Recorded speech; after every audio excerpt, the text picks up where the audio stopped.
Assalamualaikum warahmatullahi wabarakatuh. Bismillahirrahmanirrahim. Alhamdulillahirabbil alamin. Wassalatu wassalamu ala asyrafil anbiya'i wal mursalin wa ala alihi wa sahbihi ajma'in. Amma ba'd. Kajian terhadap kefahaman dan pengamalan solat dalam kalangan pelajar UMT. Saya Muhammad Usman bin Juraid, ijazah sarjana muda pengajian Islam dalam kurungan pengurusan Islam dengan kepujian di Open University Malaysia.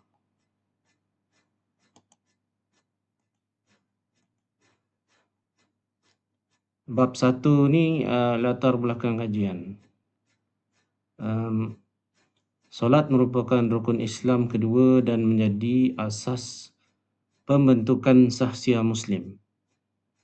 Semana apabila satu orang tu dia telah mengucap kalimah syahadah, bersaksi bahawa tidak ada Tuhan yang layak disembah melainkan Allah, maka kewajipan yang seterusnya ialah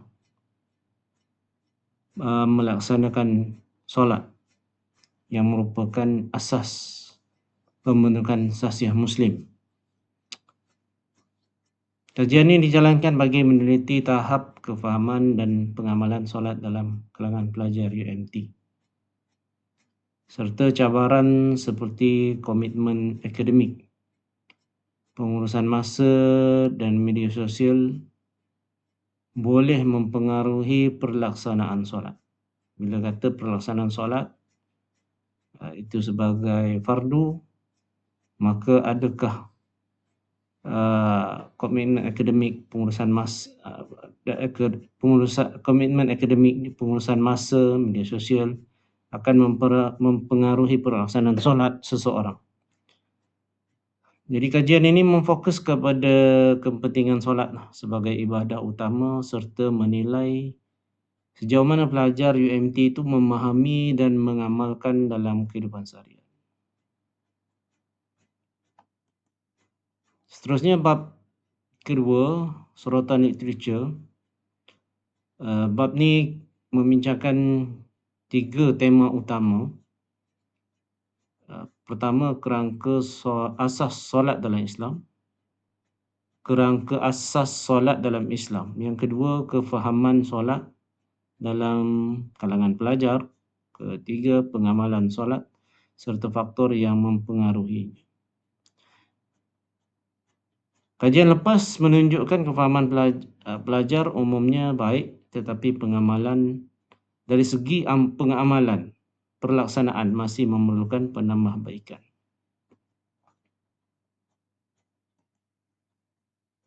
Bab 3 ni metodologi kajian. Reka bentuk dia ni adalah kajian kualitatif. Kaedah dia ialah temu bual secara berstruktur.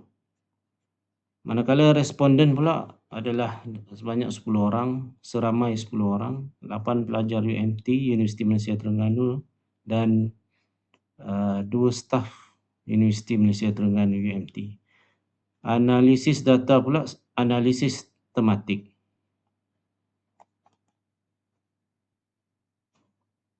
Responden menunjukkan bab keempat ini dapatan objektif 1 lah. Responden menunjukkan bahawa menunjukkan kefahaman yang baiklah terhadap kewajipan, pertama kewajipan solat 5 waktu.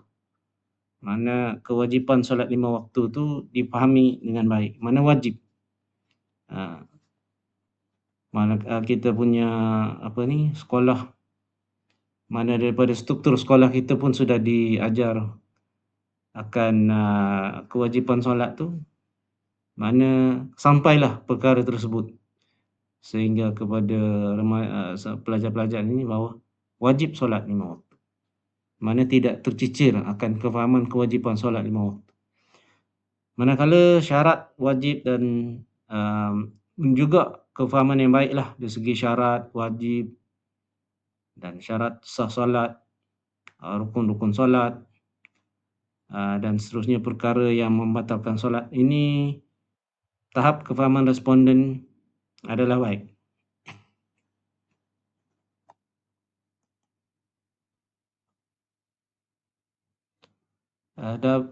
Masih lagi bab keempat, dapatan objektif ketiga, faktor yang mempengaruhi pelaksanaan solat. Faktor-faktor yang mempengaruhi pelaksanaan solat ni antaranya lah komitmen akademik lah.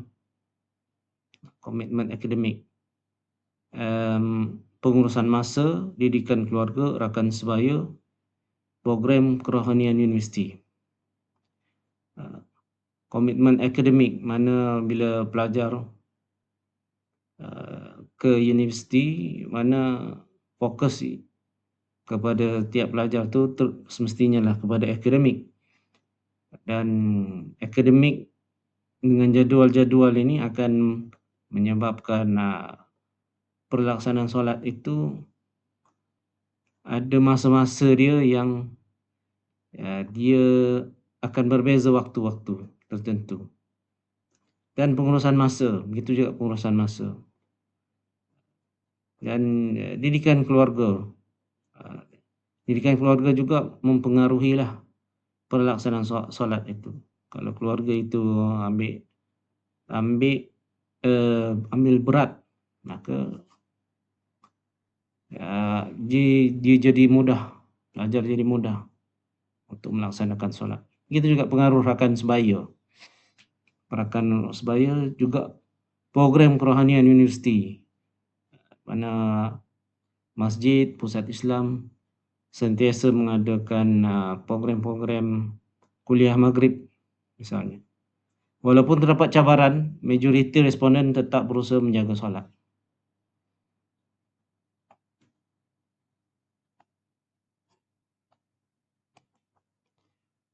Bab yang kelima, rumusan dan implikasi. Sebagai rumusan, ketiga-tiga objektif kajian berjaya dicapai, dan kajian juga mendapati tahap kefahaman pelajar adalah baik. Dan pengamalan solat, manakala pengamalan solat itu perlu diperkukuhkan secara berterusan. Implikasi pertama adalah kepada pelajar, kedua kepada universiti, ketiga ialah kepada keluarga dan masyarakat, dan seterusnya iaitu keempat kepada pembuat dasar pendidikan.